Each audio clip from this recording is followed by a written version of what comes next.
I know that the world's pretty crazy right now in 2024, but it gets even crazier because Alpengeist and Fury 325, both phenomenal coasters, had a baby that's opening up in 2025 with the beautiful name of Alpen Fury. We have some exciting news out of Canada's Wonderland because they just announced their 19th coaster, and it's one of the wildest looking coasters that you've ever seen. This is Alpen Fury, a new record-breaking launch coaster from Premier Rides. And I'm going to share with you everything that you need to know about this impressive coaster and tell you my biggest concerns about the project, including one that might just be one of the biggest head scratchers for any new coaster ever before. My name is Brandon and welcome to Theme Park Recommendations. And Alpen Fury, I gotta say, looks impressive. I just watched the POV of this coaster and it looks just insane, and it's a very unique looking ride for Canada's Wonderland, which is great because if you've never been to Canada's Wonderland before, the park, which is located around 30 minutes or so north of Toronto, offers a very top-heavy coaster lineup, much like Carowinds down in Charlotte, North Carolina, because you're going to find Yukon Striker, Leviathan, Behemoth, and the Vortex as Wonderland's top 4 coasters. Then after that, the rest of the coasters fall off pretty quickly. Now let's go over some stats for Alpen Fury. The length of the ride is 1,000 meters or 3,280 feet. The speed is 115 kilometers or 71 miles an hour. The max height is 50 meters, 164 feet above the mountain. The ride's going to feature a very impressive 9 inversions, which happens to be the most on any launch coaster here in North America. The total ride duration is 1 minute and 20 seconds. The way that Canada's Wonderland was able to fit in Alpen Fury to interact with the park really is a blessing for Canada's Wonderland, because this coaster is going to use part of the Wonderland Mountain for the ride's main launch. So I love how the park is incorporating yet another attraction into their famed mountain. And I have never been to Canada's Wonderland before, but you know what? That's definitely going to change in 2025. And I've been holding off on going to Wonderland due to knowing that in 2025 they're going to be building a coaster. So that is when I'll be making my debut at the park, and I cannot hardly wait. Alpen Fury is going to open up with 3 inversions that you cannot find anywhere else. The first one is the Fire Serpent Roll, the second one is the Sky Flyer Loop, and the third is the Ice Winder Roll. So if you're a fan of wild looking coasters that offer quirky layouts and really just some unusual elements, then Alpen Fury is the ride for you. Now here's what I love about this new coaster. I really value that you cannot see the layout from the ride station or even the first launch, because the mountain's blocking basically the entire ride from your point of view. And I think that adds a rather intriguing aspect to the ride.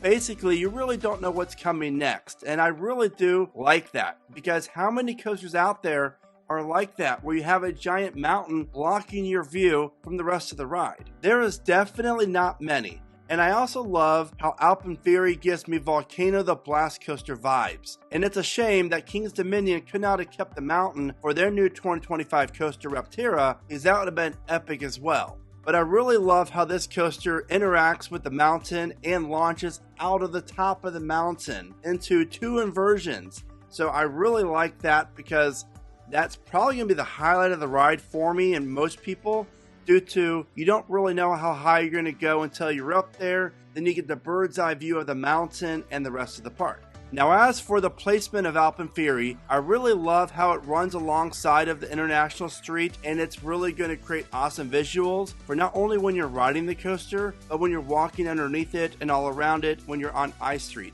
That is really cool and adds a unique element to this coaster and for Canada's Wonderland. Now I am a little bit surprised that Canada's Wonderland decided to build the station for the coaster on the other side of the mountain, basically in the center of the park, instead of up near the front of the park, simply due to crowd flow. We already know that the center of the park is rather busy, and I feel like that just might be a cluster full of people trying to get to this ride, whereas if the station was located where the park sky coaster used to be located, I just feel like the crowd flow would be better. But again, that's just my observation. Now I know I briefly touched on this earlier, but the ride interaction that you're going to get from this coaster is wonderful. I mean, seriously, that dive out of the tallest inversion that actually goes underneath Wonder Mountain's Guardian is going to be a great head shopper, and it's going to really make this coaster just feel even better. Because honestly, judging by this layout and all the unique elements and the launches, this might just be the best coaster at Wonderland. It's by far the most unique one, but I really feel like this is going to give Leviathan a run for its money in regards to the best coaster at Canada's Wonderland, and heck, even the best coaster in all of Canada. I also really love that stall. The stall is going to be fantastic, and it looks very tall, which is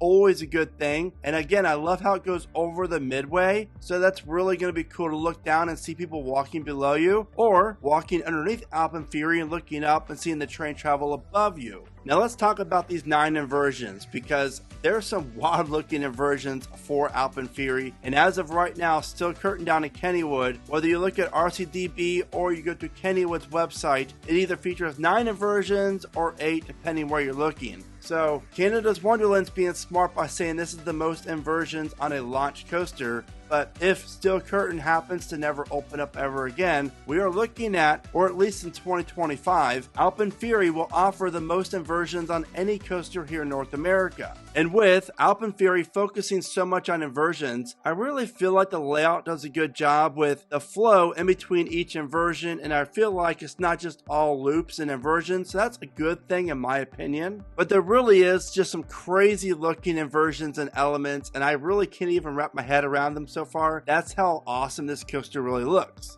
I also really love the color scheme of Alpen Fury. The white track and like the light bluish supports look awesome. This coaster is going to pop for sure in the park, and I really just think it's a solid addition overall in every aspect except one, and that's my biggest complaint for Alpen Fury. Canada's Wonderland, what are you thinking?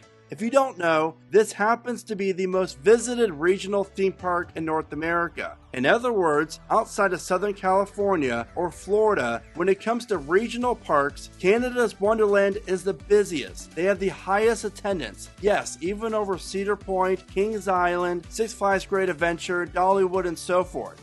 So for them to add this major ride to the park, in my opinion, is a huge head scratcher, and here is why. The coaster has a 1 minute and 20 second duration, and each train offers 18 riders per train. But here's the kicker. Alpen Fury is only going to operate with 2 trains, with 18 riders each. That is horrendous capacity for Canada's Wonderland. And I feel like the park is backtracking when it comes to Cedar Fair making the improvements that the park needed from the old Paramount days back when the park just added low capacity coasters. So for them to add this and only offer 2 trains is ridiculous, because let's say what happens if one of the trains goes down for maintenance for the day. Then you're going to be on 1 train operations for the new for 2025 coaster. I just think that is just ridiculous. Now again, if this was a smaller park like Worlds of Fun, Six Flags New England, etc., different story, but this is Canada's Wonderland, and the lines are already outrageously long. That really is my only real complaint with the coaster. I really think Cedar Fair, well, the new Six Flags now, knocked it out of the park with this coaster other than the capacity. It would be one thing if the trains were longer, but again, 18 riders per train is not very much, so hopefully Alpen Fury will operate throughout the year with very little downtime. So I want to know, when are you planning on visiting Canada's Wonderland? And if you are, check out my ultimate guide to Canada's Wonderland, where I show you how to have the best day possible at this awesome park. So what are your thoughts on Alpen Fury? What do you like? What don't you like? Be sure to let me know in the comments. And as always, thank you so much for watching. Remember to smile today, think positive, and keep riding coasters.